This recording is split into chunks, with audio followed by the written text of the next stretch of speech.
It was a dark and stormy night, and Jane was all alone in her old, creaky house.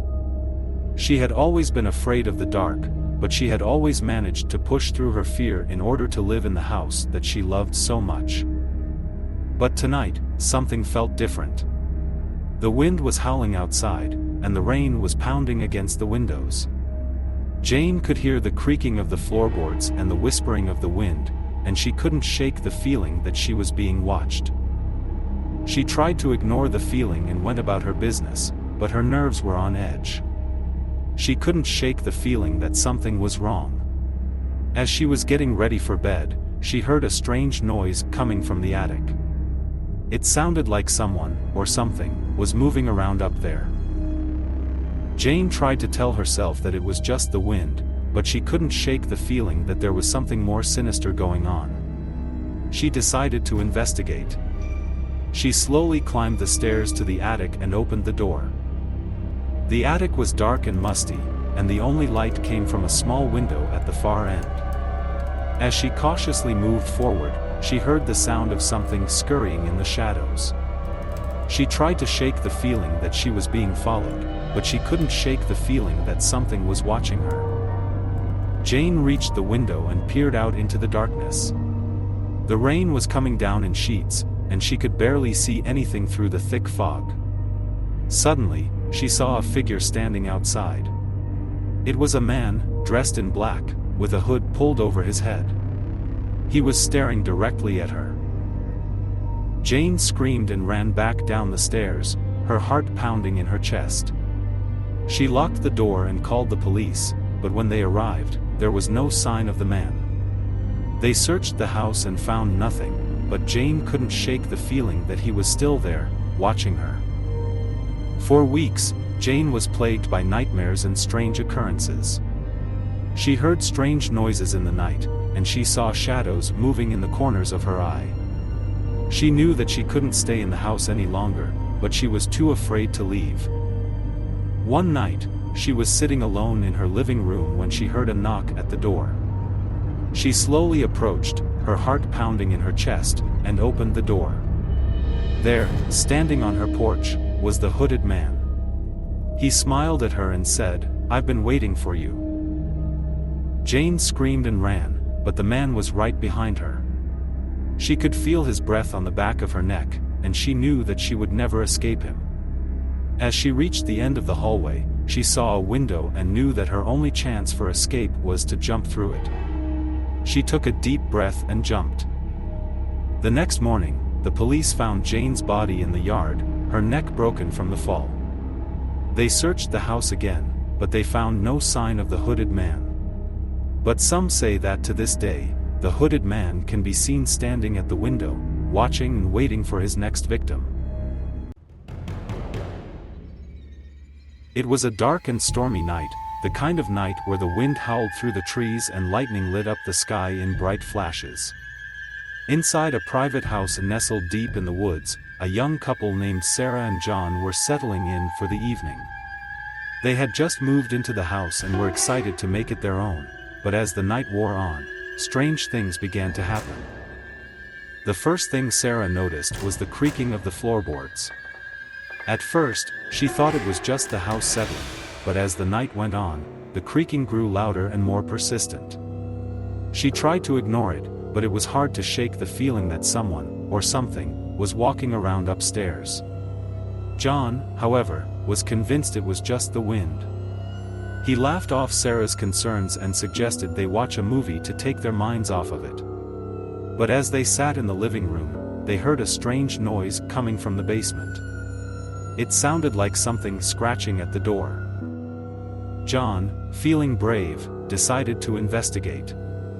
He cautiously made his way down the stairs and opened the door to the basement. But there was nothing there, just a musty smell and the sound of water dripping. Relieved, John went back upstairs, but Sarah couldn't shake the feeling that something was still off.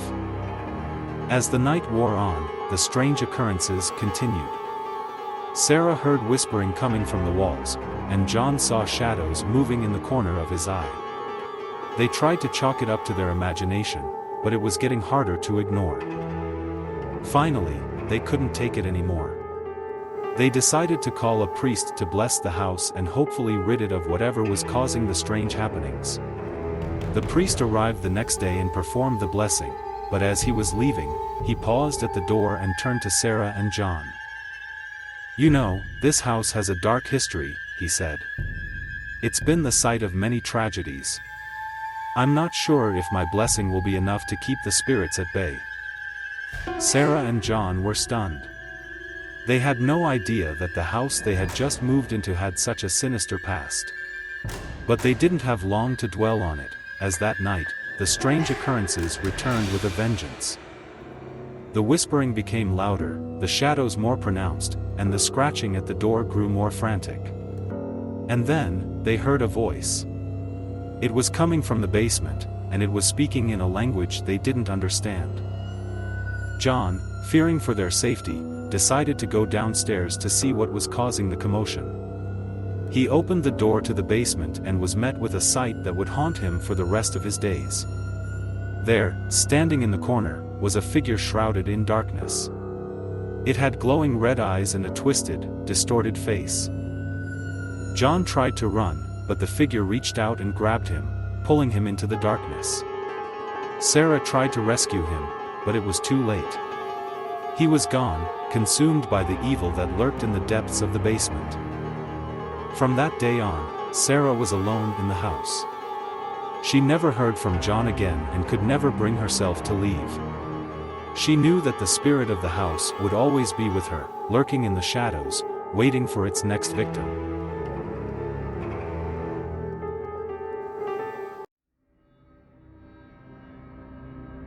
The house was old and abandoned, with peeling paint and boarded-up windows. It had been vacant for years, and most people avoided it like the plague. But for a group of friends looking for a thrill, the dilapidated house was the perfect setting for a night of ghost hunting. They arrived at the house just as the sun was setting, armed with flashlights, cameras, and a Ouija board. As they made their way inside, they couldn't help but feel a sense of unease. The air was thick with the smell of must and decay, and the floorboards creaked beneath their feet. The group split up, each taking a different room to explore. As they walked through the house, they couldn't shake the feeling that they were being watched. They heard strange noises coming from the walls, and shadows seemed to move on their own. One of the friends, a young woman named Sarah, decided to investigate the basement. As she made her way down the stairs, she couldn't help but feel a sense of dread. The air was colder down here, and she could feel a sense of malevolence emanating from the darkness. As she reached the bottom of the stairs, she heard a sound that made her blood run cold. It was a low, guttural growl, coming from the shadows. She quickly turned on her flashlight, but all she could see was a pair of glowing eyes staring back at her. Sarah screamed and ran back up the stairs, her heart pounding in her chest. She told the others about what she had seen, but they didn't believe her. They thought she was just imagining things. But as the night went on, the strange occurrences continued.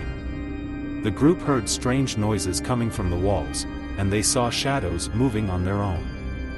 They tried to use the Ouija board to contact whatever was haunting the house, but it seemed to be controlled by something malevolent.